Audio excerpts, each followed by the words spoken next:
Big Boss Malayalam season 6ന്റെ live അപ്ഡേറ്റിലേക്ക് പോവുകയാണ്. ചൂടൻ അടിയും ബഹളവും ഒക്കെ ബിഗ് ബോസിനകത്ത് അനസ്യൂതം തുടർന്നുകൊണ്ടേയിരിക്കുകയാണ്. ബിഗ് ബോസ് അവരോട് പറഞ്ഞ പ്രധാനപ്പെട്ട ഒരു കാര്യമുണ്ട്. നിങ്ങൾ ഭയങ്കര വീറും വാശിയുമുള്ളവരാണ്.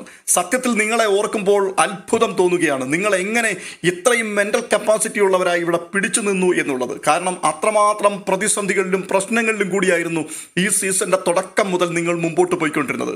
എന്നാൽ കഴിഞ്ഞ 1-2 ആഴ്ചകളായി നിങ്ങളുടെ ഊർജ്ജമെല്ലാം ഒലിച്ചു പോയത് പോലെ തോന്നുന്നു. നിങ്ങൾ ആകെപ്പാടെ ക്ഷീണിച്ച അവസ്ഥയിലായിരിക്കുന്നു. അങ്ങനെ പാടില്ല. നിങ്ങൾ വീണ്ടും ഊർജ്ജസ്വലരാകണം എന്ന് പറഞ്ഞാൽ ഇത്രയും കാലം നിങ്ങൾ അടിയുണ്ടാക്കി ജീവിച്ചവരാണ്.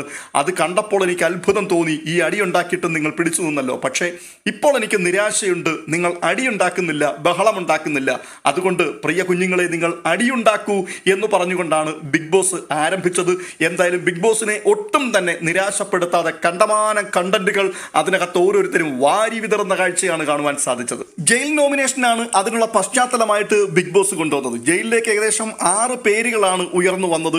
1 ശ്രീതു, 2 അൻസിബ, 3 നോറ, 4 അഭിഷേക്, 5 നന്ദന, 6 ജിൻഡോ. ഇത്രയും ആൾക്കാരുടെ പേരുകളാണ് ജയിലിൽ പോകുവാൻ വേണ്ടി പല ആൾക്കാരും സജസ്റ്റ് ചെയ്തത്. അതിൽ ഏറ്റവും അധികം വോട്ട് ലഭിച്ചത് നോറയ്ക്കായിരുന്നു. നോറയ്ക്ക് 8 വോട്ടുകളാണ് ജയിൽ നോമിനേഷന് വേണ്ടി ലഭിച്ചത്. അപ്പോൾ തന്നെ 5 വോട്ടുകളുമായി അഭിഷേക് ശ്രീകുമാറും ശ്രീതുവും ഒപ്പത്തിനൊപ്പം എത്തി. 2 ആൾക്കാർ ഒപ്പത്തിനൊപ്പം എത്തിയപ്പോൾ ബിഗ് ബോസ് തന്നെ പറയുന്നു, നിങ്ങൾ തന്നെ ചർച്ച ചെയ്ത് ഒരു അഭിപ്രായ ഐക്യത്തിലേക്ക് എത്തുക. ഇതിൽ ആര് പോകണം, അതായത് അഭിഷേക് പോകണമോ ശ്രീതു ജയിലിലേക്ക് പോകണമോ എന്ന് നിങ്ങൾ തന്നെ അടിയുണ്ടാക്കി തന്നെ തീരുമാനിക്കുക. അതിനുശേഷം വീണ്ടും അടി ആരംഭിക്കുകയാണ്. 2 ആൾക്കാർക്കും പരസ്പരം സംസാരിച്ച് പ്രൂവ് ചെയ്യുവാനുള്ള സമയം ബിഗ് ബോസ് കൊടുക്കുകയാണ്. ഞാനല്ല ജയിലിലേക്ക് പോകേണ്ടത്, നീയാണ് എന്നുള്ളത്. അങ്ങോട്ടും ഇങ്ങോട്ടും ആക്രമിക്കുവാനുള്ള അവസരം. 2 ആൾക്കാരും 2 ആൾക്കാരുടെയും ഭാഗം കൃത്യമായി ന്യായീകരിച്ചു വെച്ചു. അതിനുശേഷം കേട്ടുകൊണ്ടിരുന്ന ആൾക്കാർക്ക് വീണ്ടും വോട്ട് ചെയ്യുവാനുള്ള അവസരം വരികയാണ്. അവിടെയാണ് അടിപൊട്ടുന്നത്. ഇതിനിടയിൽ ജാസ്മിനുമായിട്ട് അഭിഷേക് കോർക്കുകയാണ്. ജാസ്മിനുമായിട്ട് സംസാരിച്ചപ്പോൾ ഒരു വാക്ക് അദ്ദേഹം ഇടയ്ക്ക് പറഞ്ഞു. ഗബ്രിയോട് ജാസ്മിൻ ഇവിടെ ഇരുന്നുകൊണ്ട് പറഞ്ഞ പേഴ്സണൽ കാര്യങ്ങളെല്ലാം സത്യമാണോ? അതാണ് അവിടുത്തെ ഏറ്റവും പ്രധാന പ്രശ്നമായി മാറിയത്. ജാസ്മിൻ ഈ ജയിൽ നോമിനേഷൻ എല്ലാം കംപ്ലീറ്റ് ആയി കഴിഞ്ഞപ്പോൾ ചോദിക്കുന്നൊരു ചോദ്യം ഇതാണ്, എന്ത് പേഴ്സണൽ കാര്യം അത് പറയുക. അദ്ദേഹം പറയുന്നു, എനിക്ക് പറയാൻ മനസ്സില്ല. നീ ഇവിടെ വെച്ച് പറഞ്ഞു ഗബ്രിയോട് ഞാൻ പേഴ്സണൽ കാര്യം വാഴച്ചവിട്ടിൽ ഇരുന്നു കൊണ്ട് സംസാരിച്ചു എന്നുള്ളത്.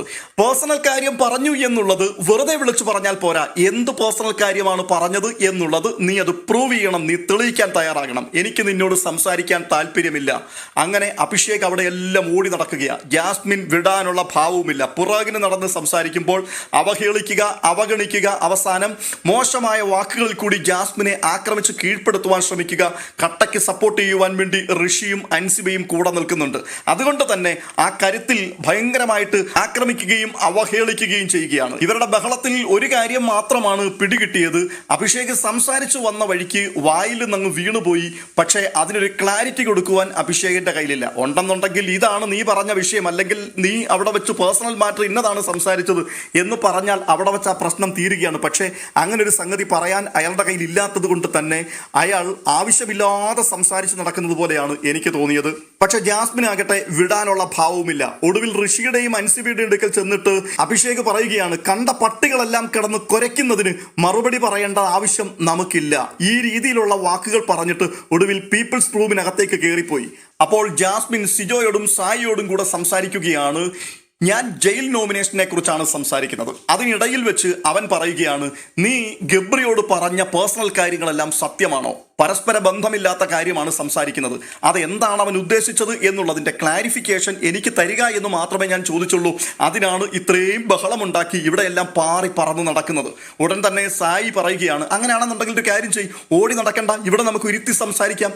ഞാൻ പോയവനെ വിളിച്ചുകൊണ്ട് വരാം. ജാസ്മിൻ പറയുന്നു, നിങ്ങൾ വിളിച്ചുകൊണ്ട് പോവാ, നമുക്ക് ഒരുമിച്ചിരുന്ന് സംസാരിക്കാം. പീപ്പിൾസ് റൂമിലേക്ക് കയറി ചെന്നപ്പോൾ അവൻ പറയുന്നു, ഞാൻ വരാൻ തയ്യാറല്ല, ഞാൻ സംസാരിക്കാൻ തയ്യാറല്ല, ഞാനത് വിട്ട കേസാണ്. സംഗതി ആകെ മൊത്തം കേട്ടപ്പോൾ എനിക്ക് തോന്നിയൊരു കാര്യം, കയ്യിൽ നിന്ന് പോയിട്ടുണ്ട് അഭിഷേകിന്റെ കയ്യിൽ നിന്ന് പോയത് കൊണ്ട് തന്നെ ഇനി അതിനെ ന്യായീകരിച്ച് നേരെയാക്കുക എന്നുള്ളത് വലിയ ബുദ്ധിമുട്ടാണ്. പ്രധാനമായിട്ടും ഇവിടെ അഭിഷേകിനെതിരെ ഉയർന്നൊരു ആരോപണം ഇതാ, വന്നു കയറിയതിനു ശേഷം താൻ ഇവിടെ തന്നെ ബാധിക്കുന്ന വിഷയങ്ങളിൽ മാത്രമാണ് അഭിപ്രായം പറയാറുള്ളത്. ഒന്നിലും ആക്റ്റീവ് അല്ല, പൊതുവായിട്ടുള്ള ഒരു കാര്യങ്ങളിലും താൻ ഇടപെടാറില്ല. അപ്പോൾ അയാൾ പറയുന്നു, എവിടെ എന്ത് വിഷയത്തിലാണ് ഇടപെടാതിരുന്നിട്ടുള്ളത്? മുഴുവൻ കാര്യങ്ങളിലും ഞാൻ എല്ലാം സജീവമായിട്ട് ഇതുവരെയും ഇടപെട്ടിട്ടുണ്ട്. എന്തിലൊക്കെയാണ് ഇടപെട്ടത് എന്നുള്ള ചോദ്യം, അതിനെക്കുറിച്ച് നിങ്ങൾ പറയൂ എന്ന് പറയുമ്പോൾ അദ്ദേഹം ഓരോരുത്തരോട് പേഴ്സണലി ഇരുന്ന് സംസാരിക്കുന്ന കാര്യത്തെക്കുറിച്ചാണ് പറയുന്നത്. സായിയോട് ഞാൻ ഇന്നത് പറഞ്ഞു, സിജോയോട് ഞാൻ ഇന്നത് പറഞ്ഞു, അൻസിബയോടും ഋഷിയോടും ഞാൻ ഇന്ന കാര്യങ്ങളെക്കുറിച്ച് ഇന്ന അഭിപ്രായങ്ങൾ പറഞ്ഞു. ശരിക്കും പറഞ്ഞാൽ അതല്ല അവിടുത്തെ പ്രധാനപ്പെട്ട ചോദ്യം. ഇവിടെ നടക്കുന്ന പൊതുവായ വിഷയങ്ങളിൽ എപ്പോൾ കയറി എന്ത് അഭിപ്രായമാണ് പറഞ്ഞിട്ടുള്ളത്? അങ്ങനെ അഭിപ്രായം പറയുന്ന ആളല്ല അഭിഷേക്. അത് വളരെ കൃത്യമായിട്ട് പ്രേക്ഷകരായ എല്ലാ ആൾക്കാർക്കും മനസ്സിലായിട്ടുള്ള കാര്യമാണ്. പക്ഷേ അഭിഷേക് ഇപ്പോൾ പറയുന്നു, ഞാൻ ഓരോ ആൾക്കാരോടും ഓരോരോ വിഷയത്തെക്കുറിച്ച് സംസാരിച്ചിട്ടുണ്ട്. ഓരോരുത്തരോടും വ്യക്തിപരമായിട്ട് മാറിയിരുന്നു കൊണ്ട് സംസാരിക്കുന്ന കാര്യം ഇവിടുത്തെ ചർച്ചാ വിഷയമല്ല. പൊതുവായിട്ട് ആ വീട്ടിലെ വിഷയങ്ങൾക്കകത്ത് എന്ത് അഭിപ്രായങ്ങളാണ്, എന്ത് നിലപാടുകളാണ് നിങ്ങൾ പറഞ്ഞിട്ടുള്ളത് എന്ന്. സത്യം പറയാമല്ലോ, ഇന്നാണ് അഭിഷേക് തൻ്റെ വിശ്വരൂപം പുറത്തു കൊണ്ടുവന്നത്. കാരണം അയാൾക്കെതിരെ എല്ലാവരും കൂടി ഒരുപോലെ ആക്രമണം അഴിച്ചു വിട്ട് കളഞ്ഞു. ഒരു ഭാഗത്ത് ജാസ്മിൻ, മറ്റൊരു ഭാഗത്ത് സിജോ, അതിനിടയിൽ കൂടി അപ്സര, തുടർന്ന് ഓരോ ആൾക്കാരും രൂക്ഷമായി പ്രതികരിക്കുവാൻ തുടങ്ങിയപ്പോഴേക്കും തിരിച്ചടിച്ചേ പറ്റൂ എന്ന നിലപാടിലേക്ക് എത്തി. പിന്നീട് ബഹളമുണ്ടാക്കി സംസാരിക്കുന്ന ഒരു അഭിഷേകിനെയാണ് കണ്ടത്.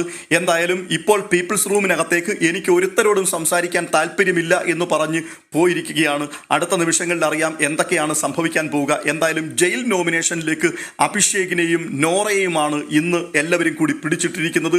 അതുകൊണ്ട് തന്നെ ഇന്ന് രാത്രി ജയിലിനകത്ത് അന്തി ഉറങ്ങാം.